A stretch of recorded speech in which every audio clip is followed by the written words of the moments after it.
નમસ્કાર દર્શક મિત્રો, i7 ન્યૂઝ ગુજરાતીની સાથે હું છું આપની સાથે પાયલ બામણી। તો જોઈએ આજના મહત્વના સમાચારમાં।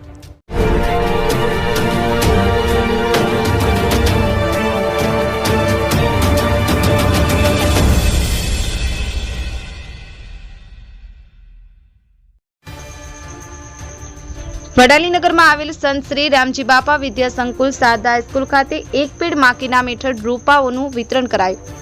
વડાપ્રધાન શ્રી નરેન્દ્રભાઈ મોદીની પ્રેરણાથી આજે સમગ્ર દેશમાં એક પેડ માં કે નામ અંતર્ગત કાર્યક્રમ ચાલી રહ્યો છે। ત્યારે તારીખ 13 ઓગસ્ટના રોજ ઇન્ડિપેન્ડન્સ વીકની ઉજવણીના ભાગરૂપે એક પેડ માં કે નામ હર ઘર તિરંગા ચિત્ર સ્પર્ધા, નિબંધ લેખન, રંગોલી સ્પર્ધાનું આયોજન શાળાના શિક્ષકગણના માર્ગદર્શન હેઠળ થયું, જેને ન્યૂ એજ્યુકેશન ટ્રસ્ટના પ્રમુખ શ્રી ટ્રસ્ટીગણ આચાર્ય શ્રી ગૌતમભાઈ ભટ્ટ અને વાલીગણ દ્વારા પ્રોત્સાહિત કરવામાં આવ્યું। આ કાર્યક્રમના અંતર્ગત શાળાના આચાર્ય શ્રી ગૌતમભાઈ ભટ્ટ દ્વારા નિવેદન આપવામાં આવ્યું। શાળાના તમામ વિદ્યાર્થીઓને વિસ્તૃત રીતે માર્ગદર્શન આપવામાં આવ્યું। Bureau chief Hasmukh Prajapati, i7 news Gujarati, Sabarkantha.